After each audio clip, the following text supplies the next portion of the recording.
Nós voltamos agora a falar sobre dados da economia brasileira, mais especificamente sobre o IBCBR de hoje. Foi divulgado às 9 horas da manhã. Para comentar este relatório, chamo agora à nossa tela Ihao Lin, gerente de análises econômicas da Genial. Seja bem-vindo à nossa programação, Ihao. É um prazer tê-lo por aqui, meu caro. Bom dia, Gabriel. É um prazer, o prazer é todo meu, né? Estar aqui novamente é sempre uma grande honra. E, de fato, comentar essa surpresa ligeiramente negativa, né? Da atividade econômica encerrando o segundo trimestre aí no território negativo. Como você mencionou, foi um recuo de 0,1%, mas quando a gente abre a segunda casa decimal, na verdade foi um recuo de 0,06%. Acabou frustrando o mercado, que tinha um consenso de ligeira alta ali de 0,05%, e nós aqui na Genial que tínhamos como expectativa uma alta de 0,2%. Eu acho que o grande destaque aqui, por mais que a leitura tenha sido negativa, quando a gente abre o dado do IBCBR, que o Banco Central acaba divulgando a performance dos setores individualmente, o que a gente enxerga é que esse número negativo foi bastante concentrado na queda da agropecuária, né? A agropecuária registrou uma contração de mais de 2% no mês de junho, de acordo com os dados do Banco Central, e a indústria teve um desempenho ali ligeiramente negativo, um recuo de 0,1%. Mas quando a gente olha para o setor mais cíclico da nossa economia, que é o setor de serviços, na verdade esse setor registrou uma expansão de 0,2%. Ou seja, quando a gente olha a composição, a história não parece ser tão ruim, né? A gente tem que lembrar que a agropecuária registrou uma forte expansão logo no primeiro trimestre, refletindo o desempenho da super safra de grãos. A gente tem o prognóstico de uma safra recorde de grãos ao longo do ano de 2025. Então, no primeiro trimestre, como você tem uma colheita muito concentrada na nossa principal cultura, a soja, sendo muito concentrada no início do ano, é natural que você tenha uma forte expansão nesse período, nos primeiros 3 meses do ano, e depois, por conta do efeito base bastante elevado, você tem alguma acomodação, né? Você tem alguma reversão dos indicadores da agropecuária por conta desse efeito base, né? A gente está falando de uma safra recorde. Quando a gente olha os indicadores tanto do IBGE quanto do Banco Central referentes à agropecuária, a gente vê realmente os dados apontando para um desempenho extraordinário, né, da agropecuária. Então, natural mesmo a gente ter essa acomodação ao longo do segundo trimestre.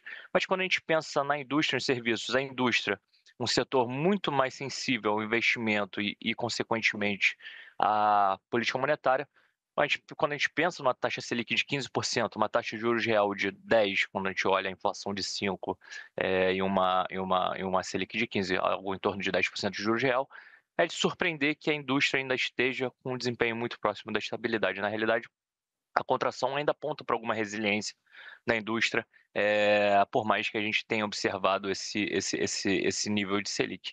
E, por fim, quando a gente olha o setor de serviços, muito mais ligado à renda e menos a crédito comparado à indústria, a gente segue registrando expansão do setor. E na nossa avaliação, isso reflete basicamente 3 fatores, né? Mais especificamente 2, para ser mais resumido.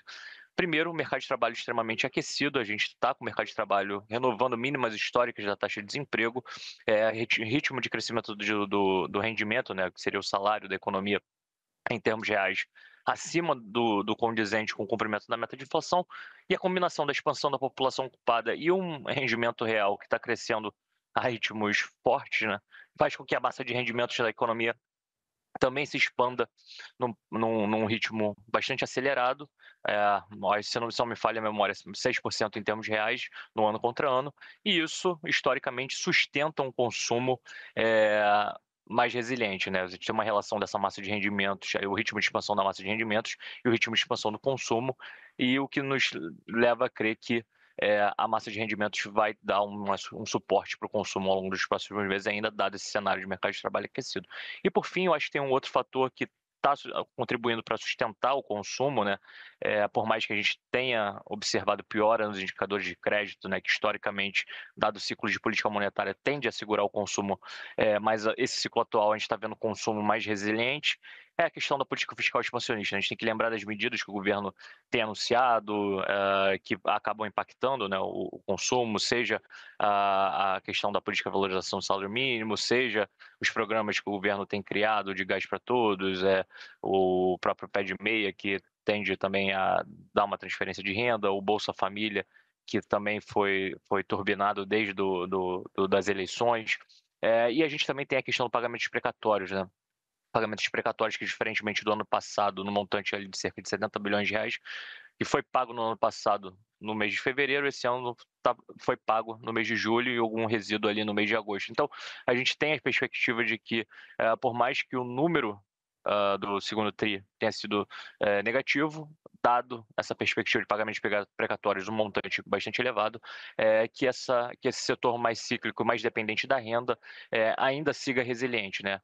Então, resumindo essa minha fala um pouco mais prolongada, o que eu trago aqui, né, é que por mais que o IBCBR tenha recuado, né, nessa leitura de junho, esse recuo ali muito próximo à estabilidade, quando a gente olha setorialmente a composição, a história não parece ser tão ruim. Sim, de fato a economia brasileira está arrefecendo, mas o arrefecimento está se mostrando bastante gradual, diferentemente do que se espera em momentos de política monetária tão contracionista. Então, isso reforça a percepção de que a economia brasileira está resiliente e não devemos observar nenhuma desaceleração mais abrupta da economia brasileira ao longo do ano de 2025.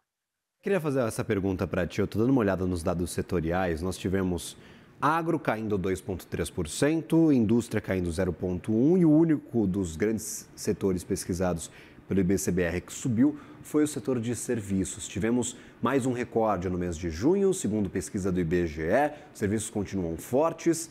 Mas quando a gente olha para o dado do IBGE, dentre todos os subgrupos pesquisados, apenas um ficou no positivo. Foi o grupo de transportes. A gente pode ver, talvez, nestes próximos meses, caso não tenhamos esse isolamento de um grupo apenas que demonstrou aumento das atividades. Os serviços também desacelerando, também perdendo força e se juntando a essa parcela mais negativa aqui nas comparações para a atividade brasileira, junto com indústria e também com agronegócio. Como é que você vê o setor de serviços daqui para frente, para os próximos dados, talvez, que a gente possa pesquisar, Ihal? Perfeito. Então, nós esperamos, de um modo geral, que todos os segmentos da atividade econômica brasileira passem por um processo de arrefecimento. É Perfeito. natural, dado o nível de política monetária, a gente está falando de um nível extremamente contracionista. Mas o que a gente observou, de fato, nessa leitura de junho, que foi muito bem pontuado por você, é que o IBGE realmente mostrou para um cenário ali de arrefecimento. Só que quando a gente olha a forma com que se deu as taxas negativas, a distribuição de taxas negativas entre o setor de serviços do IBGE, foi que diversos segmentos ficaram muito próximos da estabilidade, com trações ali de 0,1, 0,2. E, de novo, quando a gente pensa em taxa de Selic de 15%, você vê um segmento desacelerando 0,1 ou 0,2, é uma taxa de desaceleração muito lenta da economia, né? Isso acaba reforçando a nossa percepção de resiliência e muito por conta dos fatores que eu acabei mencionando, né? A gente tem um mercado de trabalho extremamente aquecido, uma política fiscal estimulativa e, em particular, o setor de serviços que engloba os serviços de transporte, armazenagem e correio, ela acaba se beneficiando do processo de escoamento da super safra de grãos do primeiro TRI, né? Por mais que você tenha a colheita dos nossos grãos, né, da safra sendo concentrada no primeiro TRI, o escoamento acaba sendo um pouco mais prolongado, e que a gente observa é que, de fato, você tem um spillover, né, um efeito derramamento do setor da agropecuária sobre outros segmentos da economia, e isso está sendo capturado no setor de serviços, do setor de transporte, como foi mencionado, sendo o único segmento se expandindo num ritmo bastante forte, né, que acabou sustentando o desempenho do segmento de serviços no mês de junho. Mas eu reforço aqui que os números que foram negativos foram números muito próximos da estabilidade. Então, quando a gente olha, né, o contexto mais geral de política monetária contracionista, cenário de certeza elevada inicialmente por conta de fiscal e agora por conta desse aumento da tensão entre o Brasil e os Estados Unidos, nessa tensão política barra comercial, por assim dizer, é, a gente ainda vê uma economia performando bem, né, dado o elevado grau de incerteza, política monetária bastante contracionista, mas o mercado de trabalho e o fiscal estão ali dando esse suporte, né? A gente tem que lembrar que desde 2022 a política monetária sempre esteve em território contracionista, né, mais especificamente ali no final de 22 para 23, e até hoje ela nunca saiu, né? Por mais que o BC tenha cortado os juros, tenha chegado a 10,5 de juros, 10,5 ainda era contracionista. E hoje a gente voltou o ciclo de alta, né, encerrou ele em 15%, mas o mercado de trabalho nunca reagiu. O mercado de trabalho sempre seguiu apontando tanto para a expansão da população ocupada e queda da taxa da população desocupada, levando a uma queda bem significativa da taxa de desocupação, que chegou em 5,8, que é o menor nível da série histórica. Então a gente tem um cenário aí que a política monetária não está conseguindo frear de maneira mais geral a economia, e isso está se refletindo nos dados, né? O arrefecimento é muito gradual da economia, então isso, na nossa opinião, faz com que a gente tenha um ano diferente dos anos anteriores. Se a gente for parar para lembrar de 23 e 24, por conta da política monetária contracionista, o mercado foi significativamente surpreendido para cima com crescimentos, né? A gente tinha o mercado sempre com projeções ali perto de 1 a 1,5 de crescimento do PIB para esses 2 últimos anos, e no final da história a gente observou um crescimento mais próximo de 3%, acima de 3%, para ser mais específico, 3,4 e 3,2, se não falha a memória a ordem dos ritmos de crescimento nos últimos dois anos. E esse ano, diferentemente dos anos anteriores, o que a gente deve observar é que essa expectativa de crescimento do ano, que está muito mais próximo de 2, entre 2 e 2,5 do mercado, não deve passar por um processo similar de surpresa, muito pelo contrário. Eu acho que os números estão confirmando que a economia brasileira vai crescer algo em torno de 2 a 2,5. Nossa projeção revisada após o número do IBCBR e dos dados de junho do IBGE saiu de 2,4 para 2,3. Então, está indo muito nessa direção, entre um crescimento de 2 a 2,5, mas ali entre os dois números, né? Algo em torno ali no meio do caminho entre 2 e 2,5. Então, acho que o que acaba saindo do radar é uma possibilidade de surpresa, né? A economia se acelerar de maneira significativa, levando para um crescimento acima de 3. Então, acho que por hora a gente está com um diagnóstico de desempenho moderado da economia, os setores estão dando esses sinais, mas, lógico, existem riscos para cima e para baixo, né, dessa projeção. O risco para baixo, para a projeção de crescimento, naturalmente, a política monetária contracionista e o cenário de elevado risco, e para cima, exatamente o que eu mencionei, o mercado de trabalho é extremamente aquecido, e o fiscal que vai continuar sendo estimulativo, somado a um pagamento de precatórios em julho e agosto, que a gente tem que observar qual que vai ser o efeito disso sobre a economia. Se a economia talvez reacelere na passagem do segundo para o terceiro tri, isso é um risco relevante que está no nosso radar, e a gente vai ter que monitorar realmente os próximos indicadores setoriais que acabam saindo com uma frequência maior do que o PIB em si. Raul, me ajuda a entender. A gente tem dados que vão, claro, em todas as direções possíveis. Alguns dados de atividade mostrando desaceleração, mas ainda continuam resilientes. O mercado de trabalho com desemprego em 5,8%, até aumento da renda média do trabalhador brasileiro, lá na casa dos R$ 3.500, um pouquinho abaixo disso, segundo o último dado da PNAD contínua, perdão.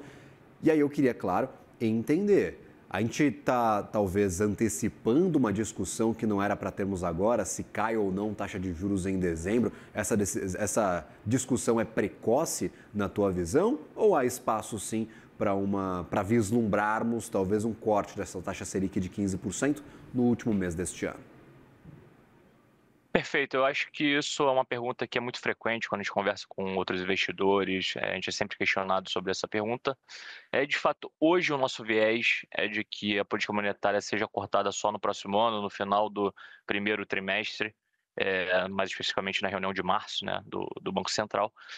Mas o porquê dessa nossa avaliação de que a política monetária vai ter que permanecer por um período prolongado, né, avançando no próximo ano, por mais que a economia brasileira está dando alguns sinais ali de arrefecimento, né? Historicamente, o que a gente tem é que a inflação de serviços, que é uma inflação muito mais ligada à demanda doméstica, ela é muito correlacionada com o mercado de trabalho.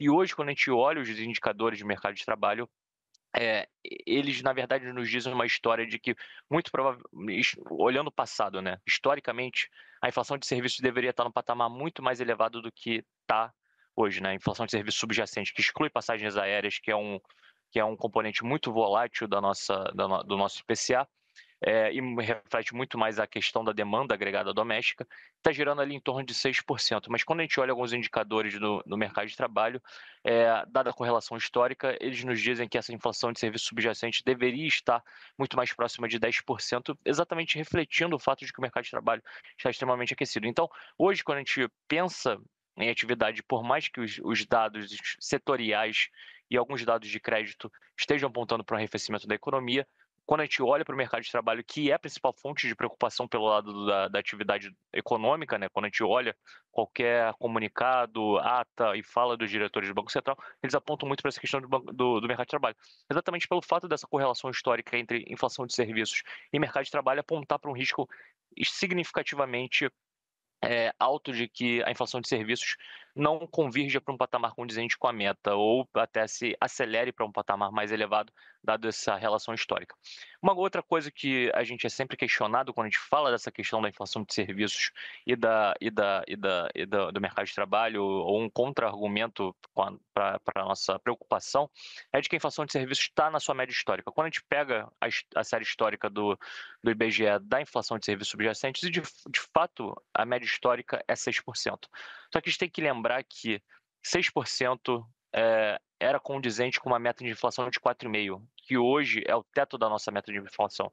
Ou seja, por mais que a gente esteja falando de uma inflação de serviços na sua média histórica, não distante do que a gente observa historicamente, né, a gente não está com uma inflação de serviços condizente com o cumprimento da nossa meta atual, que é de 3%.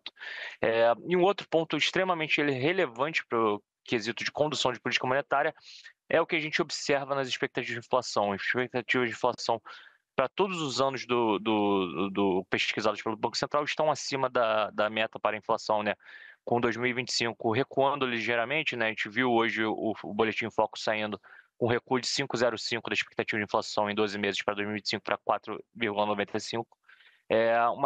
Um recuo de curto prazo, mas quando a gente olha para 26, 27 e 28, elas ficaram paradas, né? 26 ali em 4,4, se não me falha a memória, 27 em 4 e 28 em 3,8, sinalizando que nem em 2028 as expectativas de mercado indicam o atingimento da meta da inflação.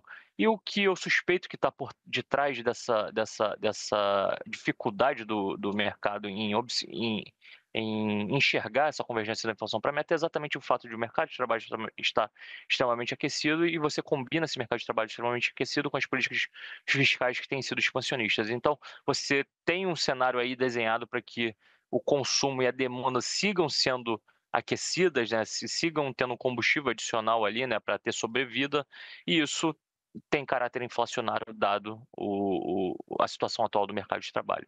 Então, na nossa avaliação, acho que o maior fator de desconforto pelo lado da atividade é o mercado de trabalho, que não está dando sinal nenhum de arrefecimento. Muito pelo contrário, mês após mês, o mercado tem sido surpreendido, e muitas vezes com uma queda da taxa de desemprego que vem até superior do que a projeção mais otimista do mercado. Ou seja, está vindo uma queda na taxa de desemprego abaixo do piso das estimativas, e isso só reforça essa percepção de resiliência da economia em um contexto, de novo, de uma taxa de juros real de 10%. Isso realmente é enigmático, acho que é uma surpresa realmente para todos os participantes de mercado, e está sendo um foco de estudo que está todo mundo procurando uma resposta por trás. Infelizmente, hoje eu queria ter uma resposta para te dizer por que o mercado de trabalho não para de melhorar, mas ainda não chegamos a uma conclusão.